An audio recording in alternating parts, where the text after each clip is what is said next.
Olá, irmãos e irmãs da Casa Espírita Fonte Viva de Guarulhos, Grande São Paulo.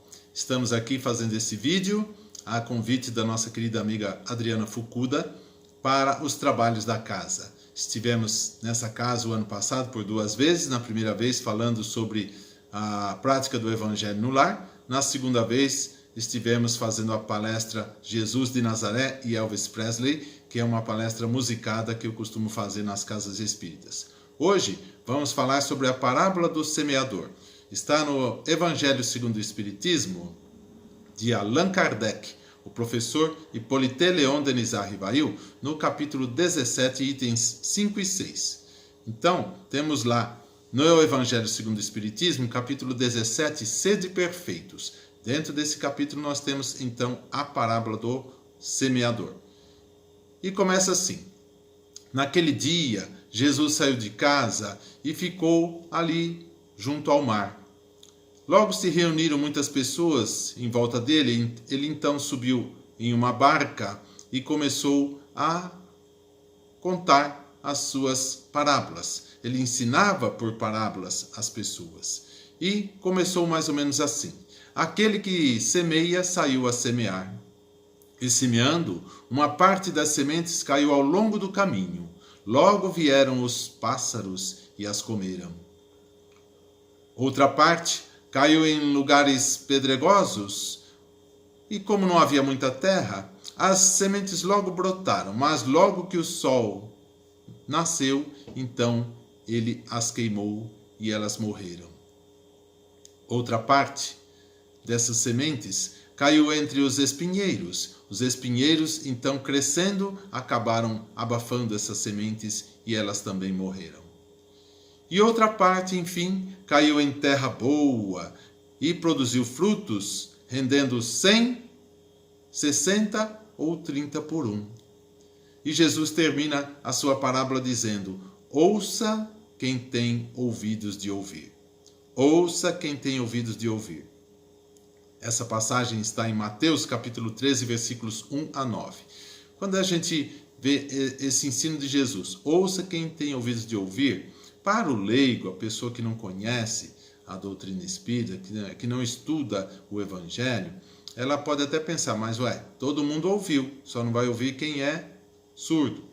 Mas não é isso. Jesus não quis dizer o ouvido do corpo físico, mas os ouvidos espirituais, porque as pessoas precisavam ouvir, mas entender o que ele estava querendo dizer com suas parábolas. A parábola é uma história com fundo moral, então cabia às pessoas meditar um pouco para saber o que Jesus estava dizendo, porque ele não podia dizer as verdades espirituais diretamente.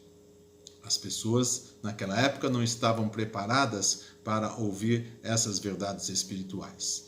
Então, temos lá no capítulo 17 o seguinte, que aquele que escuta a palavra do reino e não lhe dá atenção é aquele que recebeu a semente ao longo do caminho. Se assemelha àquela semente que caiu ao longo do caminho e os pássaros comeram. Aquela parte das sementes que cai no meio das pedras representa as pessoas que escutam a palavra de Jesus e recebem essa palavra até com ânimo, com muita alegria, num primeiro momento. Mas bastam vir os reveses da vida, as perseguições, as dificuldades, então elas acabam desistindo e deixam para lá. Aquela parte das sementes que caiu entre os espinheiros representa as pessoas que se deixam levar pela ilusão das riquezas. As pessoas que só pensam nas coisas materiais. Nós vivemos no mundo material, isso é verdade, mas nós não podemos nos apegar à materialidade de uma forma tão grande que, ao desencarnarmos, ainda estamos ligados a esses bens materiais. Os bens materiais, eles existem para a nossa utilização.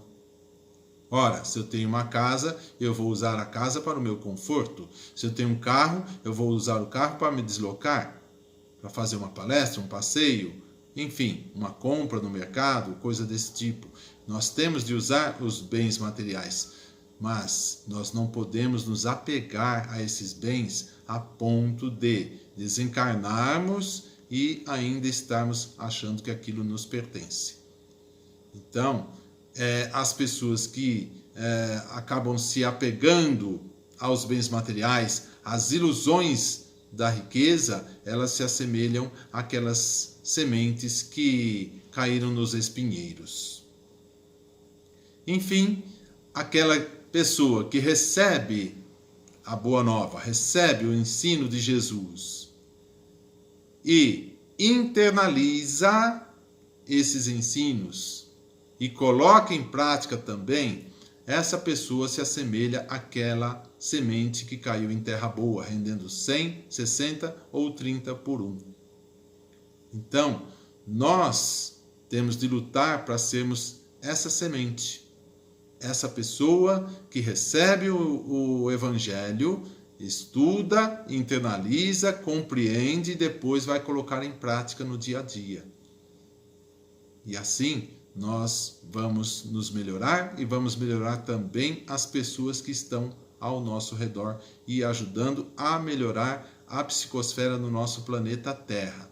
Então, essa explicação também está em Mateus, capítulo 13, versículos 18 a 23. Então, naquela época de Jesus, muitas pessoas ouviam os seus ensinos. Até ouviam, gostavam, mas havia de ter uma boa vontade, aliás, uma grande vontade e também uma grande coragem de seguir os ensinos de Jesus. Por quê? Coragem que a gente fala. Porque as pessoas que seguiam Jesus eram discriminadas pelos judeus, pelos fariseus, os sacerdotes do templo, os doutores da lei, os saduceus, enfim, eram perseguidas. E também eram perseguidas pelos romanos. Então havia de ter uma coragem muito grande para seguir Jesus naquela época. Então, o que acontecia?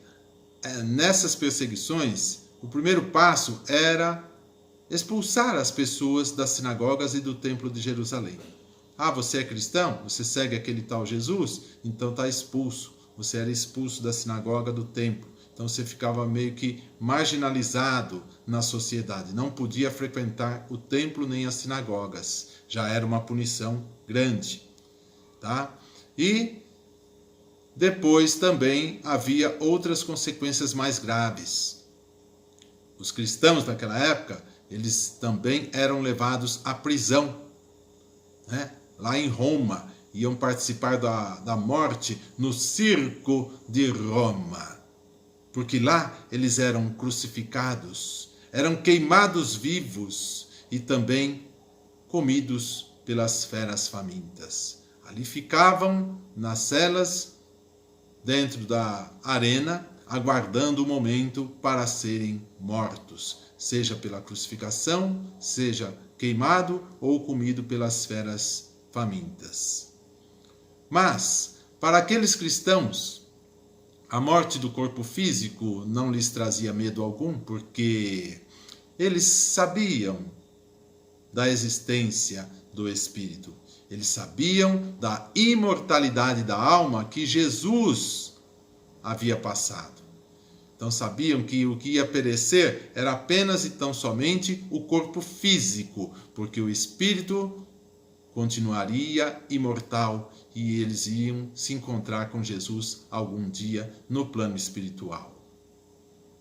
Então, enquanto esses cristãos estavam presos nas celas, lá dentro da arena, aguardando o momento da morte, eles permaneciam em oração, faziam suas vigílias e durava a noite toda. Eles, inclusive, entoavam cânticos em louvor a Deus. Passavam a noite toda cantando e orando. E aquilo deixava os romanos perplexos. Eles não sabiam o que estava acontecendo. Como podiam cantar diante da carnificina que estava por ocorrer? Como eles podiam cantar diante da morte? Não temiam a morte? Eles não sabiam explicar, ficavam perplexos com essa atitude dos cristãos. Mas a crença dos cristãos daquela época era tão grande que a morte do corpo físico pouca coisa significava. Eles sabiam que iam para o mundo verdadeiro, que é o mundo, o plano espiritual. Essa é a verdadeira vida. Estamos aqui de passagem. Estamos na terra de passagem. Para cumprir uma meta, uma tarefa, uma missão, para resgatarmos os equívocos do passado, de outras encarnações. E tão logo nós cumpramos a nossa tarefa, seremos chamados novamente para o plano espiritual, para darmos continuidade na nossa evolução. Querem uma ideia melhor do que os cristãos da época de Jesus passavam? Eu recomendo a vocês. Anotem o filme Quo-Vadis. Quo-Vadis. É Q-U-O-V-A-D-I-S. Quo-Vadis. É um termo em latim que significa aonde vais? Aonde vais? Esse filme é um filme épico, um filme bíblico, e eu desde criança, desde pequeno, sempre adorei esses filmes bíblicos, sempre gostei muito de filme épico. Então, esse filme nos traz muitos ensinamentos, nos traz a história dos cristãos naquela época de Jesus, como eles sofriam por persistirem em seguir o Nazareno. Tanto é verdade que em Jerusalém, lá na Judéia, eles, para fazer suas orações, precisavam ir para as catacumbas, para as cavernas, às escondidas à noite, porque não podiam fazê-lo no dia, diante das pessoas. Em praça pública, se fizessem, eram presos, eram levados para Roma para serem sacrificados. Então, precisava ter um cuidado muito grande para que não fossem descobertos. Então, por isso que a gente falou que tinha que ter uma força de vontade muito grande para seguir Jesus e também uma coragem maior ainda para se dizer cristão. Não era fácil. E, graças a Deus, nós hoje não sofremos mais esse tipo de perseguição.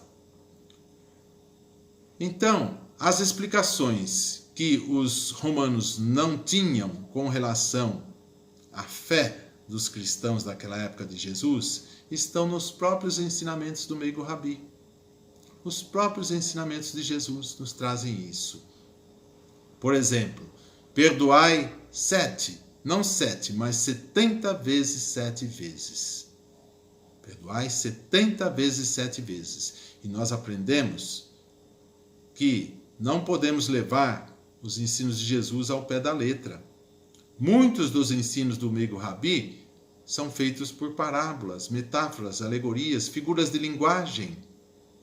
Então, se nós pegarmos uma calculadora ou um pedaço de papel e formos fazer a conta, 70 vezes 7 vai dar quanto? 490. Quer dizer que se eu perdoar 490 vezes, a partir daí eu não preciso perdoar mais ninguém. Não foi isso que Jesus quis dizer, de forma alguma. Emmanuel nos traz a devida explicação. Emmanuel, ele diz que nós devemos perdoar 70 vezes 7 cada ofensa que nós recebemos. Ora, se eu recebo uma ofensa, eu vou perdoar 70 vezes 7. Recebo mais outra ofensa, mais 70 vezes 7. E aí, outra ofensa, mais 70 vezes 7. Ou seja, é um número infinito. Devemos perdoar infinitamente. E os cristãos daquela época, eles perdoavam tanto os seus conterrâneos, os judeus, que os perseguiam, como os romanos, que os prendiam e os matavam. Então eles perdoavam porque tinham internalizado os ensinos de Jesus.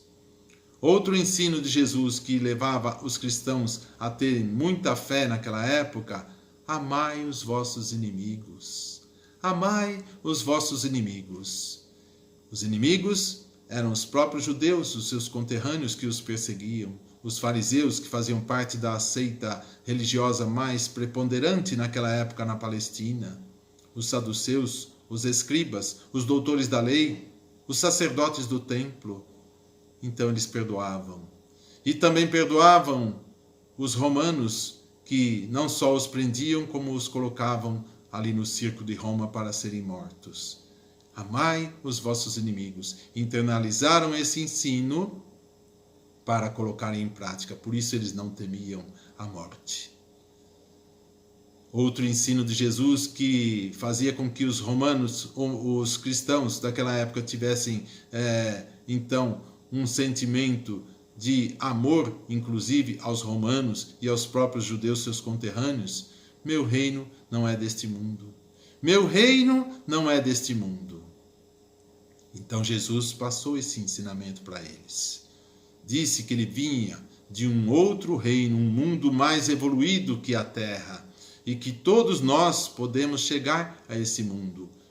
Porque ele mesmo nos disse, olhando para os seus apóstolos certa feita, disse: vós sois deuses? Perguntando a eles: vós sois deuses? E depois afirma: podeis fazer tudo o que faço e ainda mais. E é verdade, porque depois da desencarnação de Jesus, os próprios apóstolos como Simão Pedro, Mateus, entre outros, curaram pessoas, conseguiram obter a cura das pessoas, coisa que só Jesus conseguia quando estava aqui encarnado. Então, eles puderam curar e nós também podemos. E os cristãos daquela época também sabiam disso. Meu reino não é desse mundo. Então Jesus iria para um mundo mais evoluído, o mundo de onde ele veio. E então os cristãos daquela época, seguindo os seus preceitos, colocando em prática os seus ensinamentos, também certamente algum dia estariam nesse mundo mais evoluído, o reino celestial, o reino divino, onde o mal não existe sequer em pensamento. Então, eles sabiam disso. Por isso, não temiam a morte lá no circo de Roma. Mais um ensinamento de Jesus que fazia com que os cristãos daquela época não temessem a morte do corpo físico. A felicidade não é deste mundo. Jesus ensinou isso. A felicidade não é deste mundo. O que nós temos aqui na Terra são resquícios, momentos de felicidade. A felicidade plena não pertence ainda à Terra, porque a Terra é um planeta de provas e expiação, passando para o mundo de regeneração a partir do ano 2050, segundo Emmanuel. Emmanuel passou essa informação para o Divaldo Franco. A partir de 2050, a Terra já entrará em fase de regeneração. E aí, quem quiser reencarnar aqui terá de se melhorar muito nesta encarnação, começando por esse que vos fala, para que numa próxima encarnação estejamos aqui novamente, já numa fase de regeneração. Então, nesses mundos felizes, os mundos celestiais, divinos, a felicidade ela é bem mais plena, ela é completa, enquanto que aqui nós temos resquícios de felicidade, momentos. Um exemplo: se eu compro um imóvel, uma casa, um apartamento que seja, eu fico feliz. Eu pego a chave, pego os documentos do imóvel, fico feliz, consegui a minha moradia, consegui a minha morada, consegui o meu imóvel, vou morar nele. Estou repleto de felicidade e passo a morar.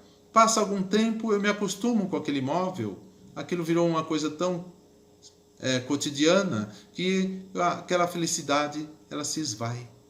Quando eu vejo, já não tenho mais aquele momento de felicidade. Então eu vou buscar um outro objetivo para ter felicidade. Por exemplo, eu vou comprar um carro 0 quilômetro, um carro novo. Ora, então eu consegui comprar o carro, pego as chaves e fico feliz por aquele carro novo, uma nova conquista. Estou feliz com aquele carro.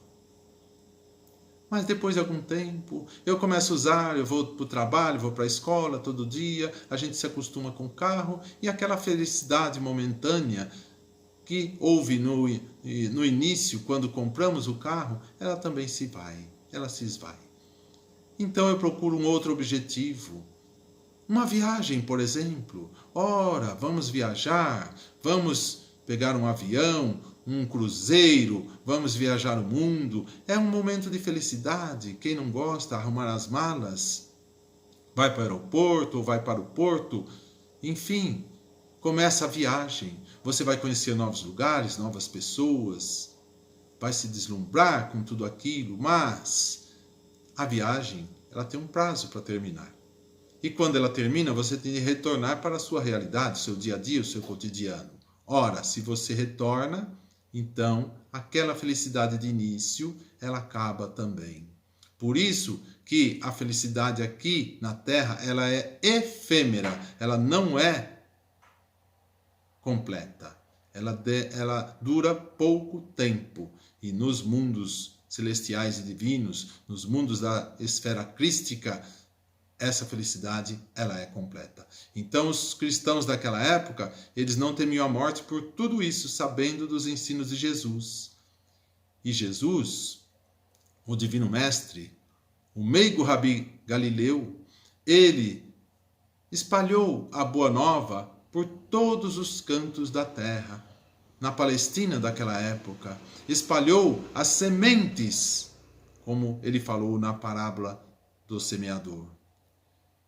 Então, algumas caem ao longo do caminho. As pessoas conhecem o Evangelho, mas não lhe dão atenção.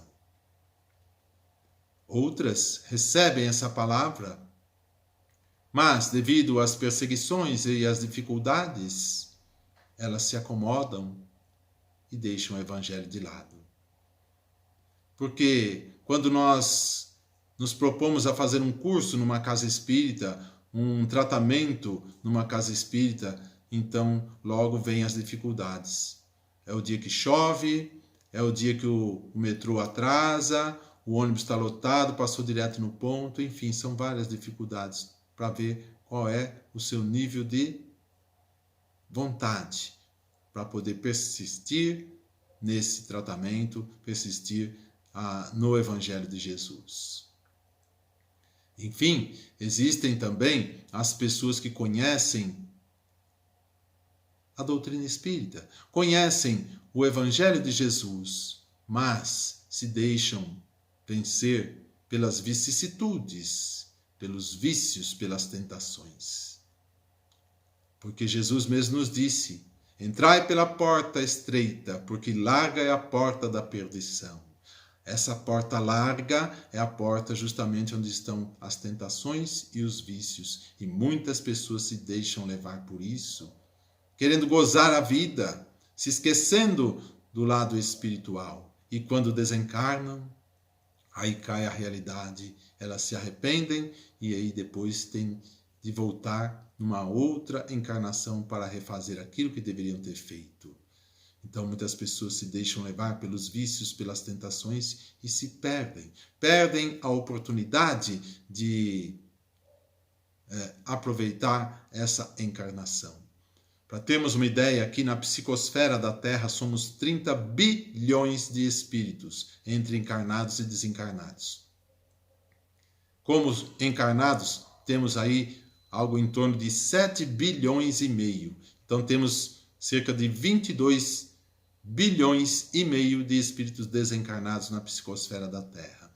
Temos de aproveitar a nossa encarnação para fazermos a nossa reformulação moral, a nossa reforma íntima. Enfim, existem aqueles que recebem o Evangelho de Jesus, estudam, internalizam esses ensinos e os colocam em prática no dia a dia. Esses, então, representam aquelas sementes que renderam 100, 60 e 30 por 1. Então, atualmente, graças a Deus, nós não sofremos mais perseguições por sermos cristãos. Se saio de casa, vou para o centro espírita, ou vou para o templo, ou vou para a igreja. Enfim, não sofro nenhuma perseguição por isso. Mas nós temos um inimigo muito pior do que os judeus daquela época e os romanos daquela época. Temos um inimigo muito pior. Esse inimigo, ele está dentro de nós, tá? E nós temos de lutar contra esse inimigo para vencermos a nós mesmos. São as más tendências, os maus pensamentos, enfim, o mal que ainda está arraigado dentro de nós. Nós temos de extirpar tudo isso para que possamos nos tornar espíritos puros algum dia.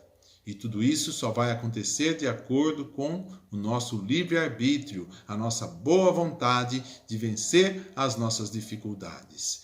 E isso só vai acontecer por meio do conhecimento. Primeiro nós temos de conhecer os ensinos de Jesus. Temos de compreender esses ensinos. Temos de internalizar tudo isso e aí sim nós colocarmos em prática.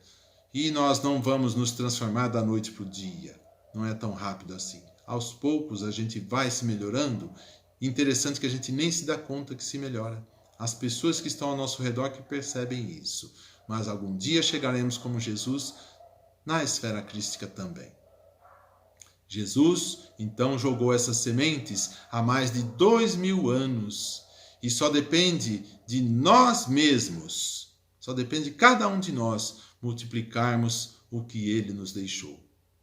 Então, colhermos aquele ensinamento e colocarmos em prática, multiplicando, passando para as demais pessoas, e isso não só pela palavra, mas principalmente pelas atitudes também. Portanto, que nós sigamos o Mestre Jesus. Vamos seguir Jesus. Ele disse: eu sou o caminho, a verdade e a vida. Ninguém pode ir ao Pai senão por mim.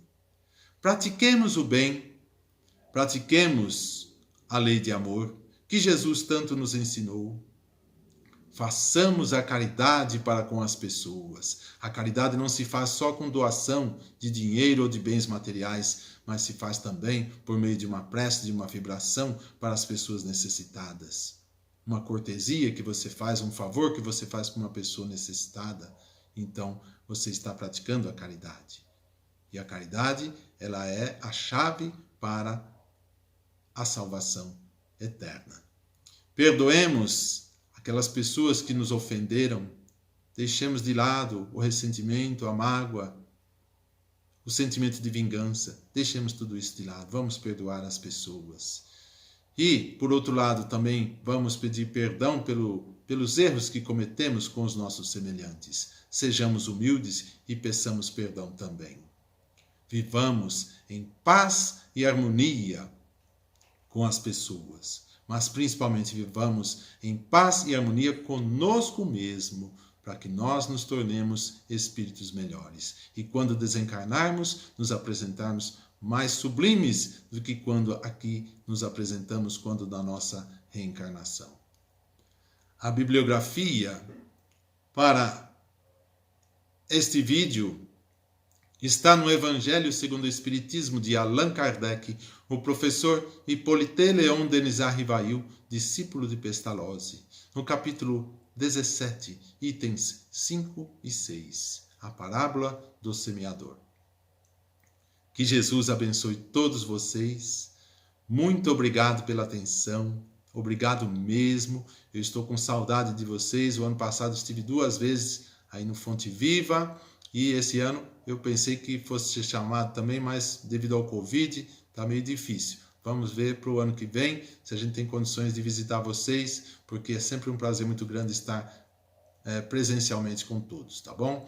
Muito obrigado pela atenção de todos. Que Jesus de Nazaré possa iluminar todos vocês, que tenham uma excelente noite, que tenham um excelente dia amanhã e também possam ter muita saúde, muita paz, felicidade. É o que eu desejo a todos vocês. Quem quiser contato comigo, no Facebook, é só digitar meu nome, Aloísio Rocha, Aloísio com U e com S, tá? Aloísio com U e com S, Aloísio Rocha. Peçam amizade e ao mesmo tempo já mandem uma mensagem dizendo que vocês assistiram a este vídeo, e aí eu sei de quem se trata, fica mais fácil a gente aceitar a amizade, tá bom? Daí nós vamos trocar figurinhas, vamos ganhar conhecimento juntos, porque todos nós somos aprendizes do Evangelho. Ninguém é melhor que ninguém. Tenham uma excelente noite e fiquem na santa paz de Deus. Muito obrigado, Adriana Fukuda e toda a equipe, pela atenção e pelo convite. Até a próxima, se Deus assim o permitir.